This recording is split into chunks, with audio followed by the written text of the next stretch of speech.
You started off slow last year, and then you guys towards the middle of the season, you guys started to find your footing. It really took off towards the end and won some big games down the stretch.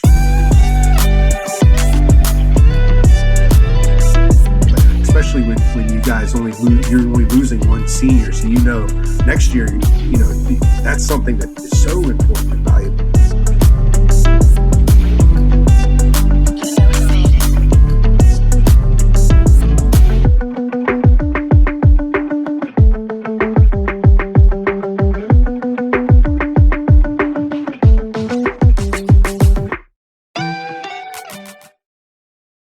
I'm going to have to fix my camera, shift it over a little bit. There's a hit right off that bat. Grabbed by the shortstop. Nice play. Now, as a pitcher, you got to shrink your strike zone here. And like that. Strike three. Real nice pitch. We'll talk a little bit about you. So let's get to know who Coach Hannah. Is it Maga? Is that how you go by? Okay. So who is Coach Hannah Maga? So first off, is how long have you been coaching softball? Yes, so this is my fourth year at Western. Prior to coaching Western Beaver's varsity team, I actually coached for our previous feeder program that Ohioville used to have, Ohioville girls softball. I coached them for 4 years, and then I also coached Beaver fast pitch for 2 years, my daughter's 8U and 10U team. And I started playing whenever I was 4 years old, fell in love with it, and that's kind of what started my softball career and just continuing on now. Yeah, so what inspired you to become a coach? So my biggest thing was whenever I started playing at 4 years old, I fell in love with the sport. Growing up, I had coaches that were absolutely phenomenal that I really look back and I could see that they made a huge difference in my life, not just on the field, but off the field. A lot of those coaches became really good friends. Many of them actually colleagues of mine now at the school. And I mean, whenever I was in high school, I was a huge gym rat. I would stay after practice, go early, and that was really a huge part of my high school career. And whenever I had the coaches that really took the time to stay there with me and put the extra time and effort into making me a better player, that's what drove me to want to coach and want to pursue my softball career even further. So as them being huge role models, I really wanted to do that for these girls that I'm coaching now, and then I'll coach in the future. I want them to look back in 5 or 10 or 15 years and say, wow, she really made a difference in my life, not just on the field, but off the field. And she showed me what the love of the game really looks like. Yeah. Now, where did you play ball? So I went to school at Western Beaver as well. So I played at Western, and then I played at Geneva for a year as well for Van Zanik. And then I transferred to CCBC and played there for 2 years. Okay.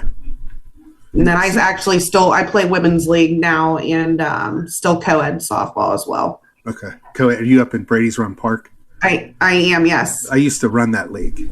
I was president for many years. I know everyone who's still involved in running that right now.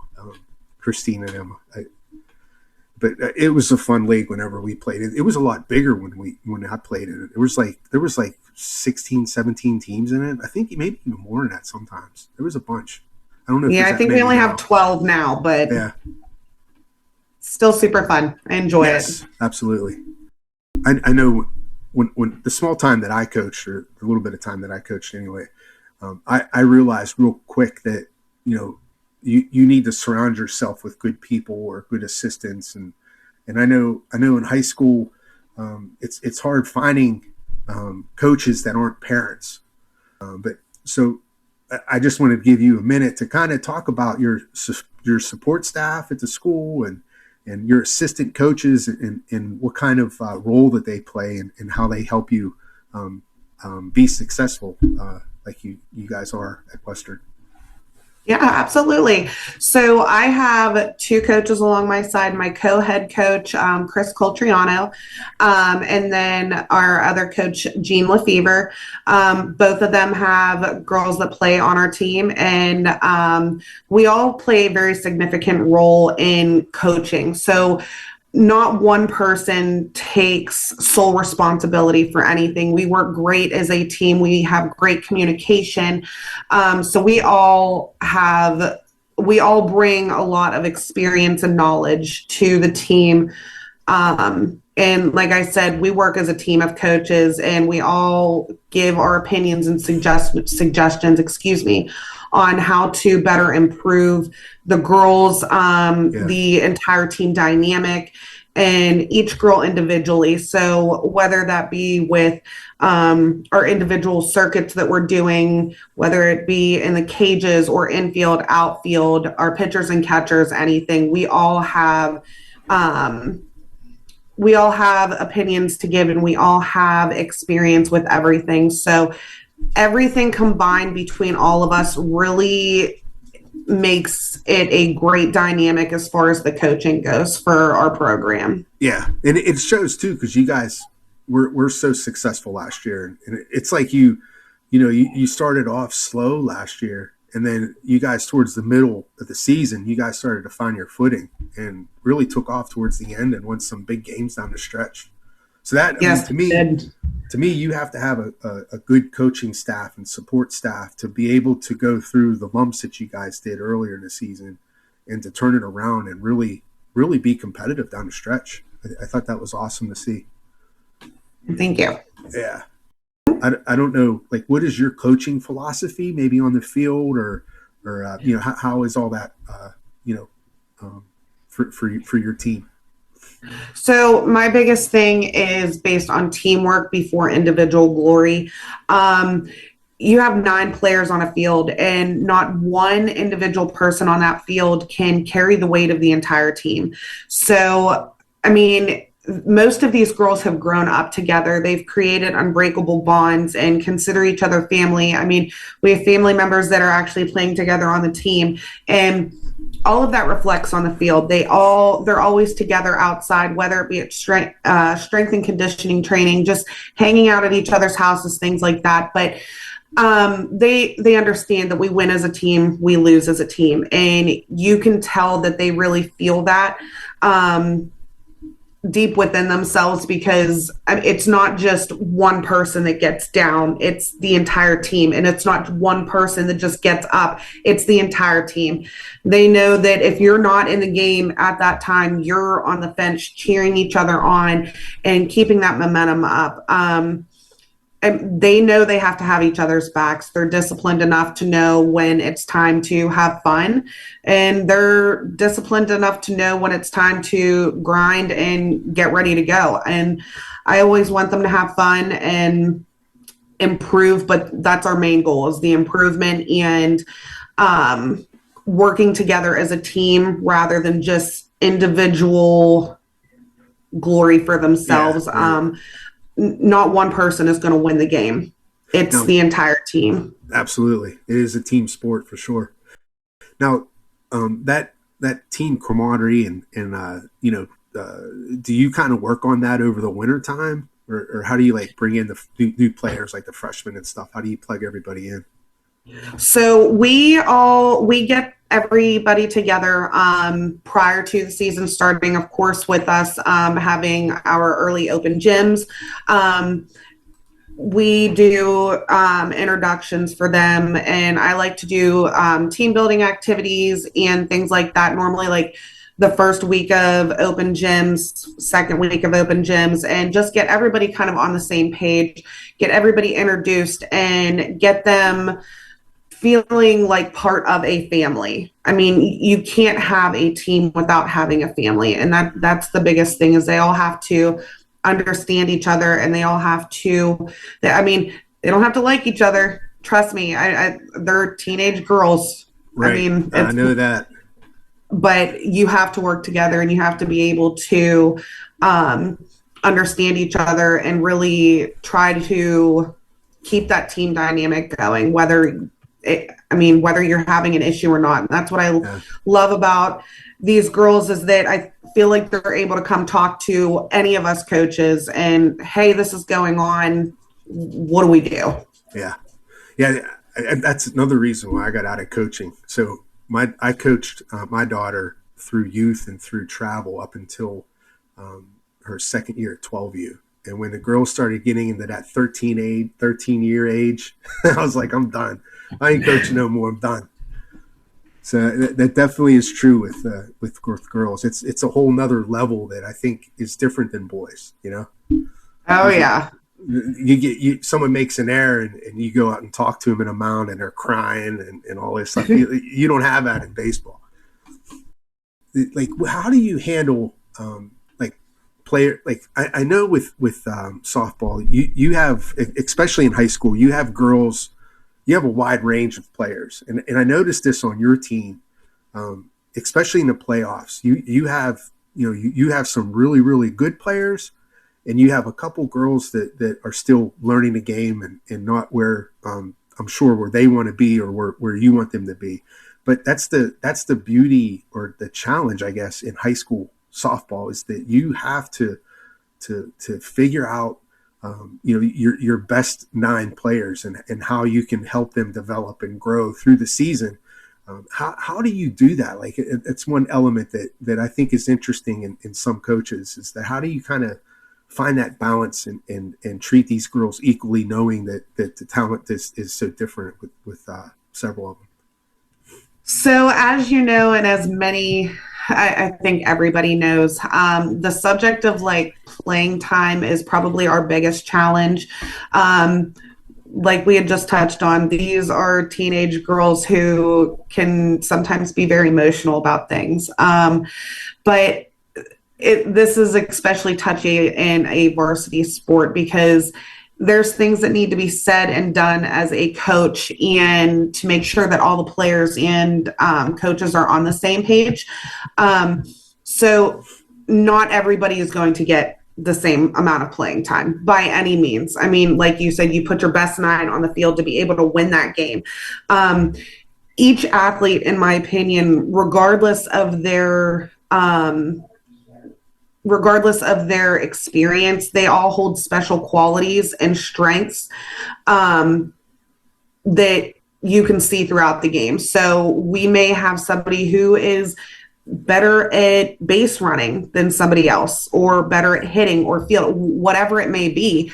And I mean, as you know, like, you can sub these people in and out, but what it comes down to is the statistics of each player, and watching recaps of live streams and figuring out who played best in those positions and who gave it their all and who is being an essential role on the team at that point, and who needs to be out on the field to be able to get us to win the game.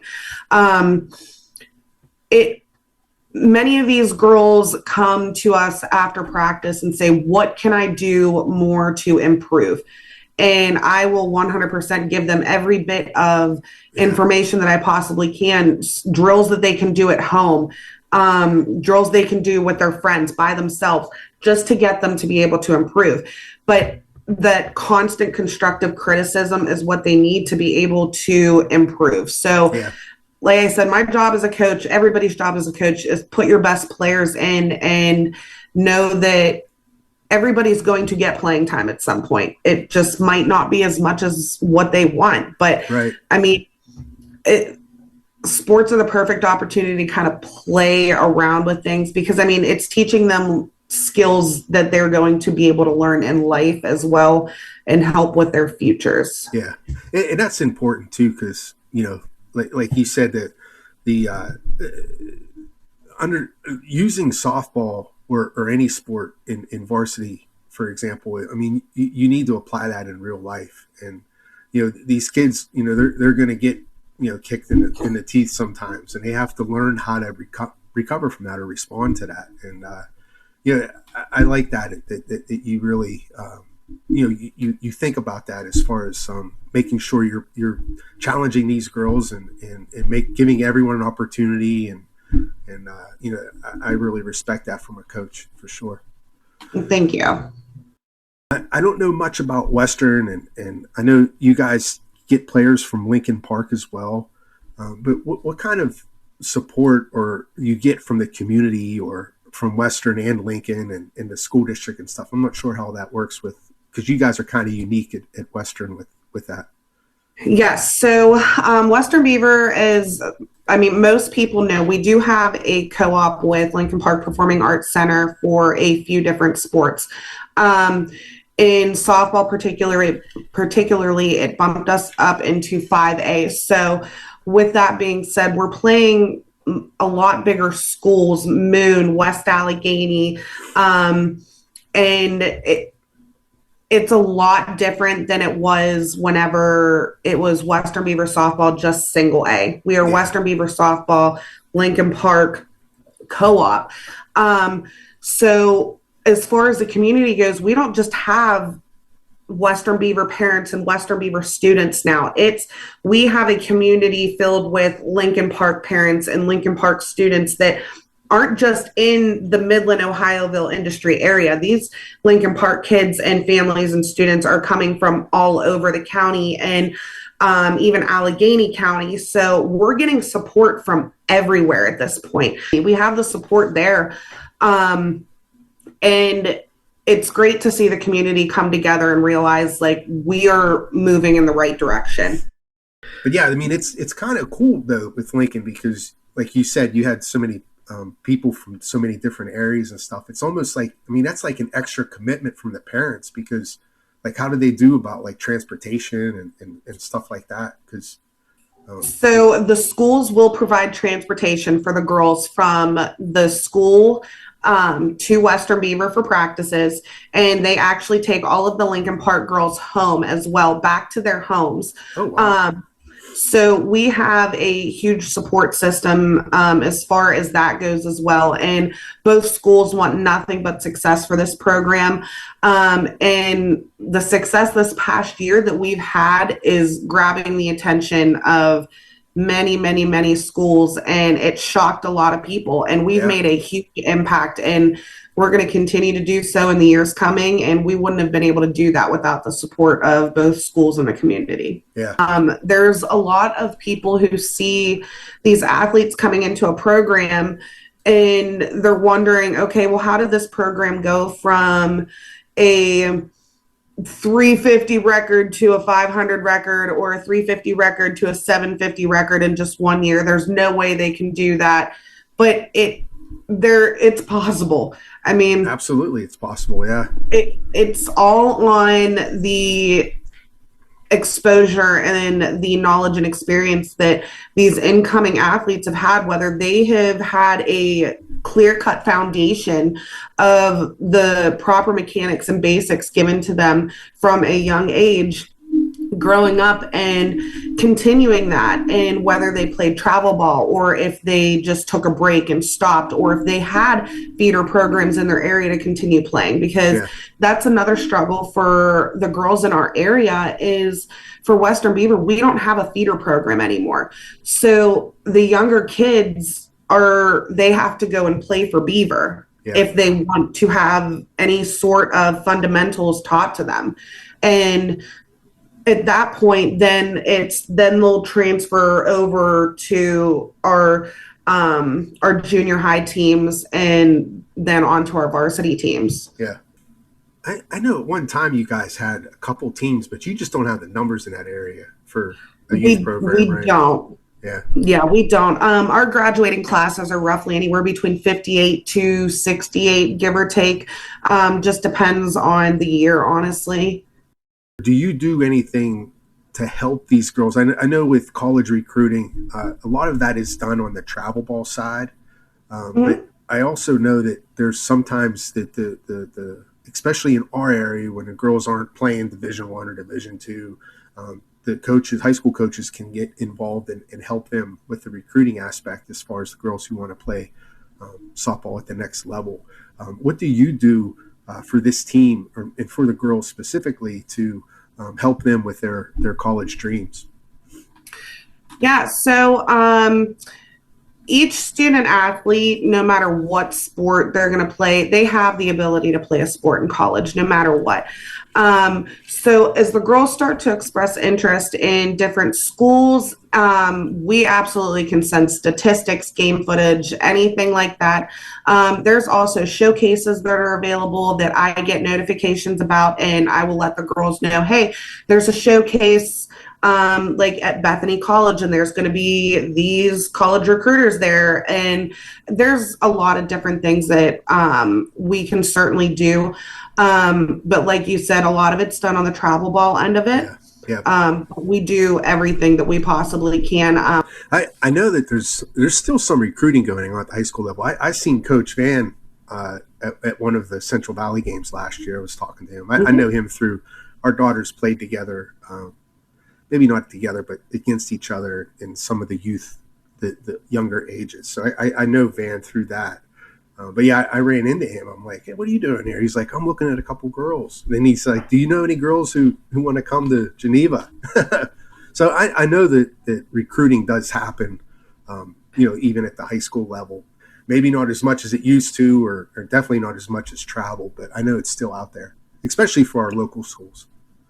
Oh yeah, it definitely is. Like, I mean, you have like Geneva, Penn State Beaver, CCBC, they're going around to these local Beaver County schools, and they're looking. It's just like you said, not as much as what it used to be. Right. I'm going to shift gears over to the off season. What is the off season schedule that you guys have? Do you do like conditioning or weight training, or do you do like hitting all season, or what do your pitchers do? Yeah, so many of my girls play travel ball. So they actually, as soon as our varsity season ended, they were playing through all the way until just a week or two ago. They're still having travel ball practices, so they're getting the conditioning and the practicing there for the time being. However, many of my players, they go to strength and conditioning trainings. They go to cages. They do things once, twice, 3 times a week. We also start open gyms for them in the off season. And then we have cage time that's getting reserved that we're going to be able to get into the cages for a couple hours, once or twice a week. We have things that are set up for us to get going. We're actually going to be attending the Grand Strand tournament in Myrtle Beach this coming year. So we're going to be prepping for that here pretty soon. Now, do you have any fundraising or anything that you would like to announce on here that kind of push? Yes, absolutely. So we're currently selling raffle tickets for $1,000 gift card for Milkhouse Meats. They're based off of the yes, Milkhouse Meats is phenomenal. So we're currently selling those. They're $10 a ticket. There's 2 numbers, and it goes off, I believe, December 16th. Okay. So if anybody's interested in those, they can get a hold of me. I can put you in contact with one of the girls. We have a ton of them to sell. And then we are going to be doing a Super Bowl block poll coming up here pretty soon as well. Okay. So I know you had a very successful 2023 season. And like you said, it kind of surprised people. Yes. Except for the coaches. You guys already knew that was going to happen before the season started, right? We did. We had very high hopes for the season, and exceeded every expectation that we could have wanted coming into this, with a ton of fresh faces, new girls, a lot of very young girls. We had 1 senior last year. Wow. So we are coming into the season pretty much with the same girls plus a ton of new skill and a ton of really good skill and experience. So we're looking forward to it. Okay, so let's talk about the 2024 season. what are your team's goals for that season, both in terms of performance and player development? So honestly, we took second in section this for our 2023 season, which was a huge success for us. We are doing everything we possibly can to take section champ this year, which, I mean, of course, is every school's goal. Right. But coming from where we were to where we are now, we are in a position to be able to do that at this point. Yeah. And as far as player development goes, continuing to just move forward with really going over the basics and those good mechanics that the girls need to have to progress forward. We have some girls that are new to the sport within the last few years. So really just focusing on those to try and get them to move forward with their improvement, and then continuing on with the girls who have the experience and who have been playing for years on end, really just keep moving them forward to get them where they're wanting to be for whether it's college or if they're looking to continue to play on a different travel team or whatever they may do with their futures. Now, what's invaluable for you guys too is the experience or exposure you got in the playoffs. I don't think any of your girls played in the playoffs before, have they? Not for varsity, no. Yeah. So I mean that alone is huge experience for them girls. Experience. I know my daughter played. We had that her freshman year. We dealt with COVID, so she didn't get to play much at all that year. But her sophomore, junior, senior year, she played in the playoffs. She was fortunate enough to play in the playoffs. I know that's kind of not easy to do all the times, but she was able to do that 3 years. And I just know that whole atmosphere is so different for the girls. Like you're excited, you have all the butterflies and there's a much bigger stage, more people watching, and just having the girls exposed to that, and just for them to see that, I think is huge for development of a player, especially when you guys you're only losing one senior, so next year that's something that is so important and valuable.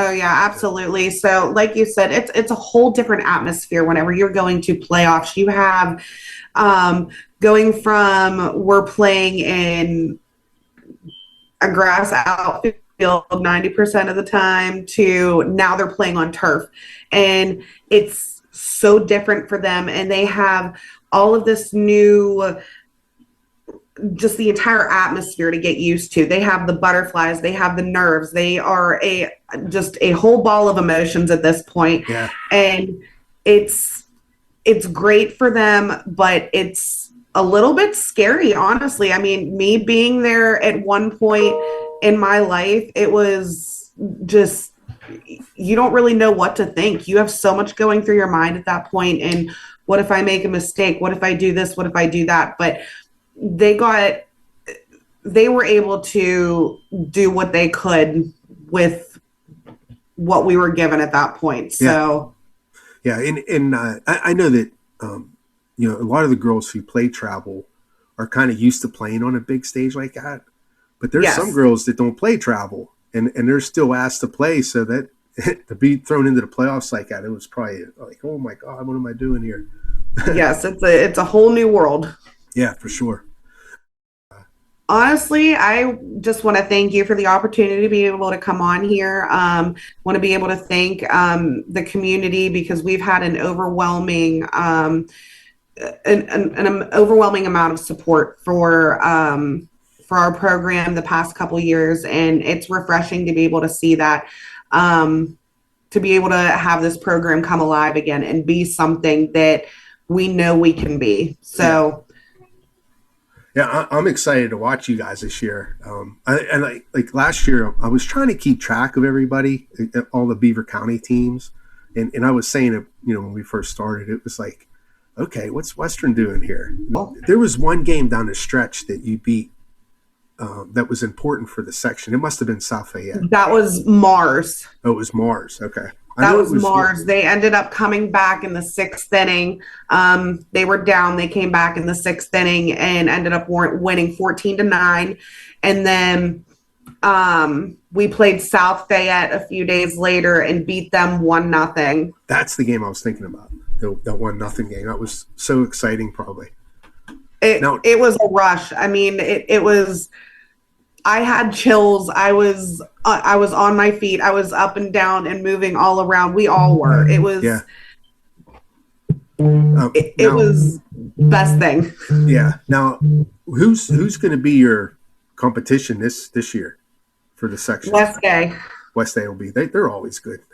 They are the ones to beat for us, and we know we can beat everybody else. We know we have the talent. We know we have the discipline. So It's just getting that extra oomph in us to be able to upset West Day, and we'll be set to go. Yeah. Hey, you just got to split with them, really. Yes. Yeah. I mean, if you can split with them, that's typically enough to and you got to win the games that you're supposed to win too. I know when my daughter played, that we lost the section a couple times just because we lost against teams that we shouldn't have lost against. We just shouldn't. It was a terrible loss, and that's usually what separates the championship from the others. Those games that you need to win. You have to win those games. You gotta do that, and then hopefully you split with the other good teams. Of course, thanks for doing this. This is, like I said, this is the second year I've been doing this podcast. So hopefully I can keep it growing and it gets better and better. And maybe if you win a championship, I'll interview you again next year. That would be wonderful. Yeah. So but thanks again for doing this, and I wish your team the best off season, and I look forward to watching you guys in spring. Thank you so much for having me. I appreciate it. Okay, all right. See you next time.